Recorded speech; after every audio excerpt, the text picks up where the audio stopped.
All right. Hello and welcome to episode number 78. 78 of the Better Not Perfect Show. As always, every single time, I am your host, Dan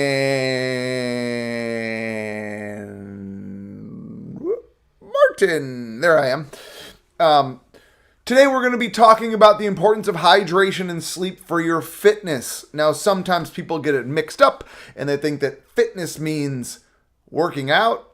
That is one component of fitness, but exercise is not the only component of fitness.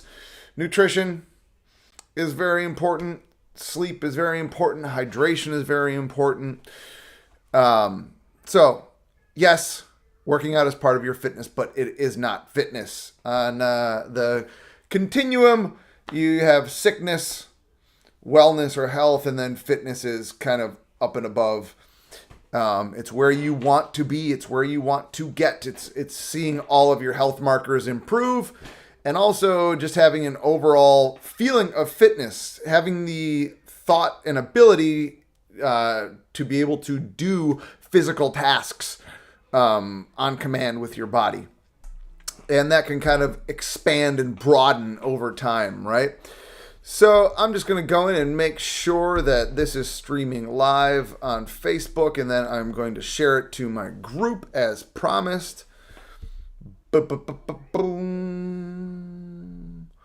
Where are you? There we are. Yes, we are streaming live. Excellent. Here we go. Okay, so we are talking about hydration and sleep and why it's important, why it's so important for you to get both of those things. First off, it's really simple. These are easy wins. It's going to take a long time for you to see some physical change in your body when you start exercising, but to feel the power of hydration and sleep is pretty quick. If you add good eating habits or good nutrition into that, you're going to feel results pretty quick. You'll see them pretty quick depending on where you're at, but you're going to feel them even faster. And I'm talking like one day, the same day that you start really taking care of your hydration, and the same day that you start taking care of your sleep patterns, you're going to see some pretty major and noticeable improvements. So first I want to talk about hydration and just some basic things and strategies that you can use in order to get more water in and feel the benefit of doing that. Water helps with just about every natural process in your body. It lubricates joints. It helps digestion. You're mostly made out of this stuff. It really helps with your skin as well. If you're seeing a lot of wrinkles or acne or stuff like that, hydration can be a big help.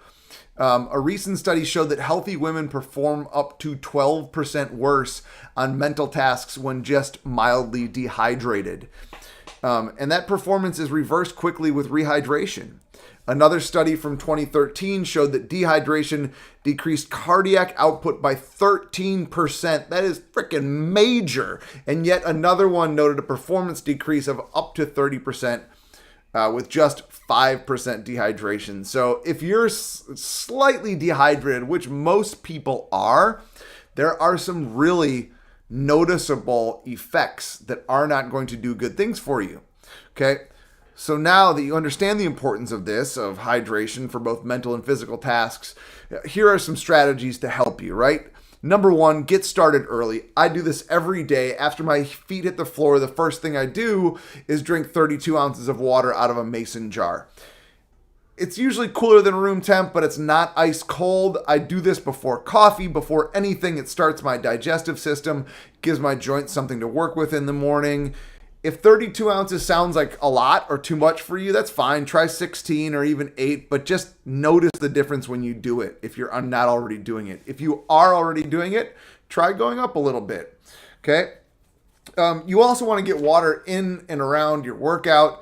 Whatever you do, whatever your activity, drink before, a little bit during, and really hydrate after. You're using up water while you move, put it back. And the hotter the temp, the more you sweat, the more that you need to put back. In Miami Beach, where I'm at right now, when it's hot, like in the summer, I'll lose like 5 to 6 pounds per workout in the summer. And you have to put that back, right? In order to train again, in order to thrive, you have to put that water back. If you don't love water, get creative, experiment with flavorings, etc., etc. I love straight up water, but if you need flavor, add it. Those flavor drops or whatever, or lemons or cucumbers, do it, okay? 4 is pretty important to get what we're going to talk about next, which is sleep. And that is cut it off. Because you started early, you get to stop early, right? You don't want to be up and peeing all night, so slow it down later in the day. Yes, your peeing will increase, whatever. It's part of the trade-off, right? It's not unusual for me to hit my intake goal. Like today, I got a gallon in by 3 o'clock, and then just have like a sparkling water or a couple of glasses with dinner and throughout the evening. Not a ton, right? Just enough to wet the whistle. And then start slow and build, right? You might not be able to get a full gallon. That's okay. Or 3 liters or whatever. That's okay. Get as much as you can. Notice the positive effects and then add a little more the next day. Hydration is important for cognitive function, for digestion, for joint health, for athletic performance, really for everything. I'll post up kind of the notes that I'm going off of. And it will include a bunch of the links to these studies if you like to nerd out like I do. Maybe it's not important to you. Maybe you just trust me, which is awesome. Great. You should. I do my research. But if you want that, just let me know and I'll drop that in the comments. Okay, so water, number 1. Now let's talk about sleep, right? Sleep will make or break your fat loss. 2 things happened recently. My daughter told me she was sick and she also had a swim meet the next day. I told her to go back to bed. It was a school day. I shared the experience I'm about to share with you about miraculous recoveries, right? I used to travel a lot. Planes, hotels, buses, cars, couches, bars, squats in France and Holland, dart clubs in Bristol, barns in Iowa, blah, blah, blah, blah, on and on and on, right? Traveling is not kind to your body. In the middle of one trip, I was in Paris and was about to go to Slovenia in the back of a Mercedes Sprinter van with some nice French gentlemen. The only issue was I was super deathly sick. I mean, I wasn't necessarily taking great care of myself, but still, my throat was seizing up on me, like could barely eat anything. We had played Paris on a Wednesday and had to play in Slovenia on a Friday, and I thought for sure that I was done. Like fever, hot sweats, nasty cough, and mucus everywhere. I did the only thing I could. I crawled onto the floor into a sleeping bag and I went to bed. 17 hours later, we got there, and amazingly, I felt completely better, like it had never happened. To be fair, again, I had not been treating myself that great and may have had a few dozen long nights in a row, but this event caused me to really understand and experience the power of sleep. Also, recently, a new client asked me, or stated and then asked, you talk about sleep a lot when you sign up in your plan. Is it really that important? Yes, it is. It really, really, really, really is. We as a society nowadays tend to run ourselves ragged, especially after having kids or getting jobs with crazy hours, right? And also with all the ongoing stress with the pandemic, we're kind of sleeping less and less. Not all of us, but some of us. If you're like me, 5 to 6 hours was normal, and in some cases I considered it a lot. It might be normal, but it is not good. It's just not. As a recovering late nighter and still kind of ongoing late nighter who has come to slow grips with the cold reality of dark and early mornings, I can tell you that sleep is the single most valuable, the single variable most associated with the quality of my day.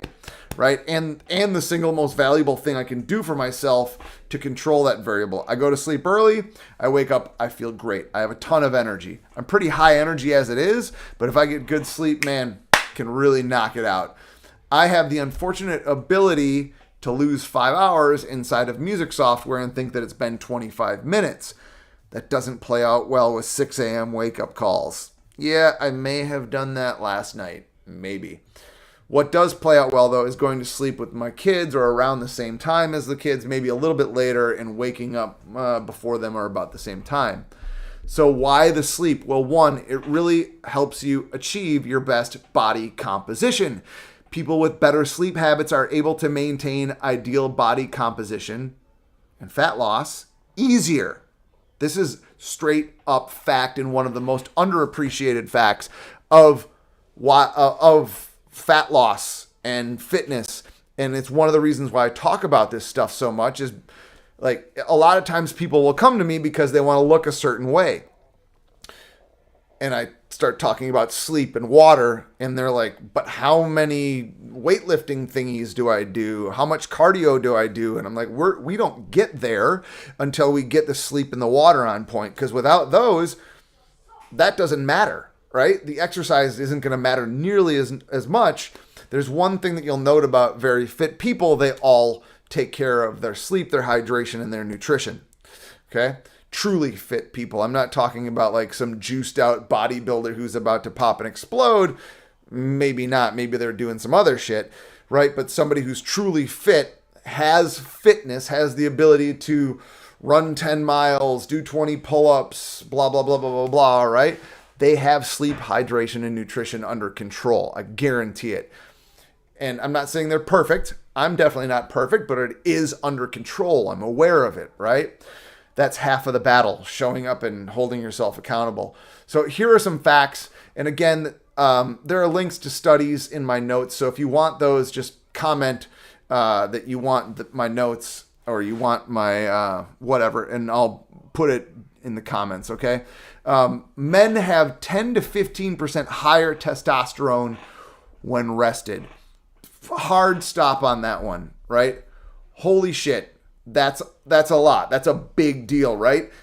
A decrease of 10 to 15% in testosterone, that should bother you as a man. That should really, really worry you. And that should be kind of the flashing light that's telling you, hey, I need to do something about this because I don't want to drop testosterone, right? If you're a sleep-deprived man, low testosterone is a bad thing, right? The higher your test levels, generally the higher your quality of life. That's why people supplement with this shit. That's why they inject it. That's why they rub it on skin creams, because it's freaking powerful. There's a reason why so many people take the supplements. They work. There's also a reason why I don't. You want your body to make its own for as long as possible. And once you start taking this shit, you can't stop. Or you can stop and your body goes bloop and doesn't produce it the same way it used to. Get it the natural way. It's better.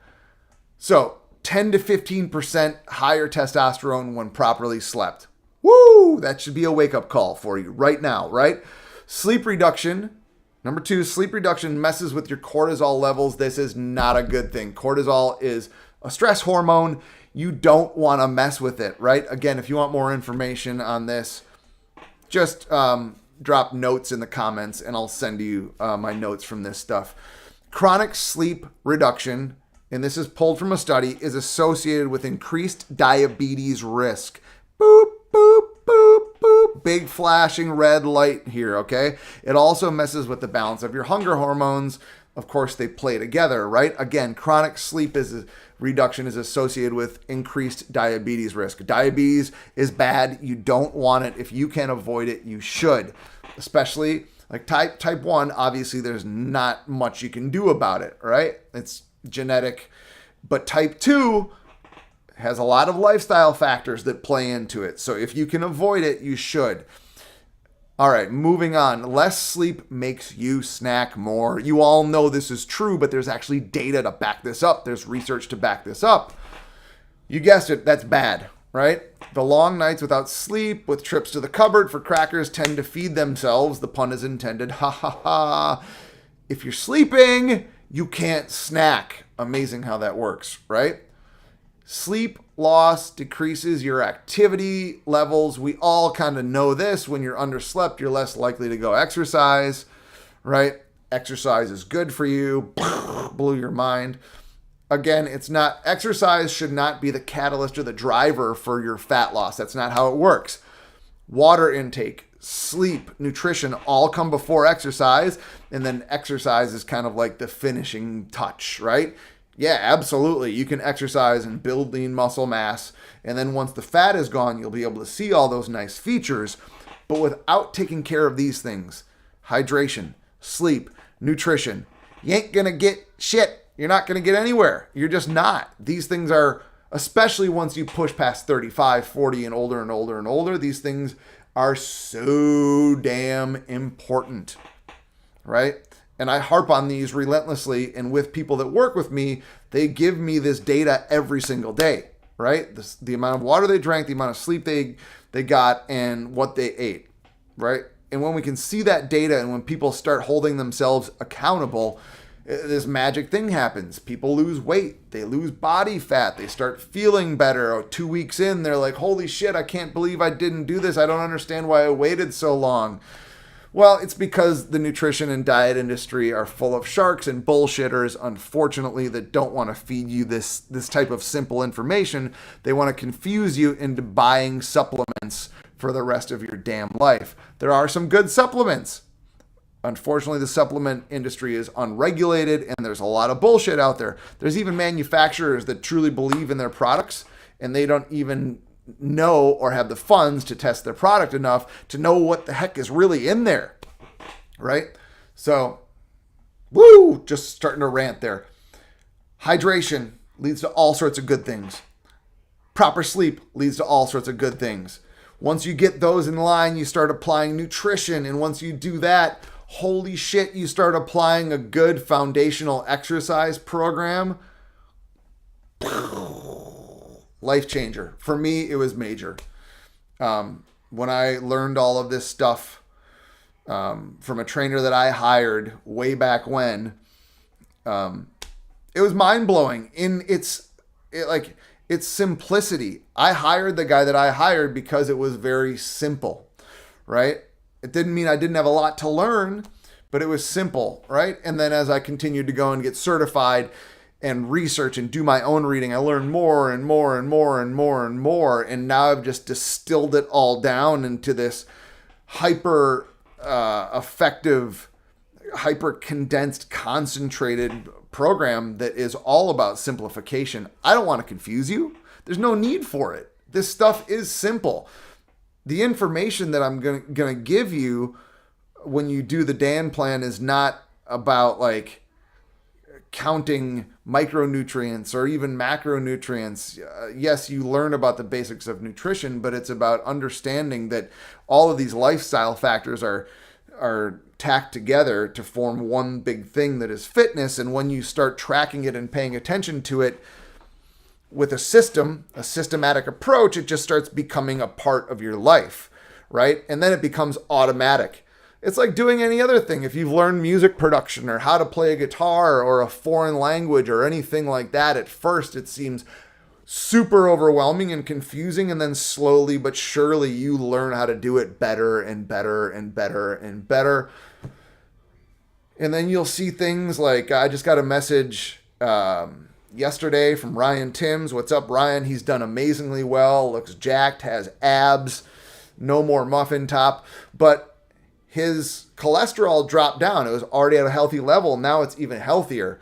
A friend of mine who does cardiothoracic surgery for a living called that marker underneath 150 when correlated with other markers. You're like a unicorn, right? Because generally, those who follow a Western diet and deal with metabolic syndrome and all that stuff don't have markers like that. So when doctors see that stuff, when I go to the doctor, doctors are like, oh, healthy guy, have a nice life, see you next year, because they see those markers. All right, man, I can go all day about this stuff. I could keep going for hours and hours and hours on this. I think for those of you that are still there, I'm looking forward to getting out on the road for music again, mostly because in every place that I go to, I'm going to be setting up and doing one of these before the show for music fans. So before like crazy ass Gabber breakcore performances, I am going to do a daily show with an audience going over stuff like this, right? Because people in the music scene probably need this stuff more than anybody, in my opinion, right?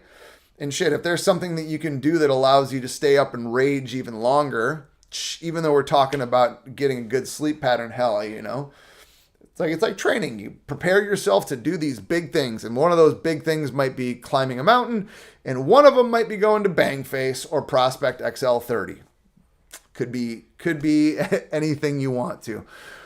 All right, guys, that's my time for the day. I've got to get my 11-year-old to football practice. I hope this was valuable for you. Again, if you want me to share the notes on this, just drop a comment with notes, and I'll send you exactly the stuff I was pulling from that includes links to all the studies that I've been talking about. Okay?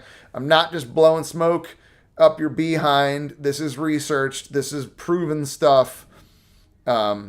It's backed up by science. This is, you know, doctor after doctor after doctor have backed me up with the Dan plan. It's real shit. It works. All right, guys, enjoy the rest of your day. I hope that it has been a good one. You will see me tomorrow. Boom!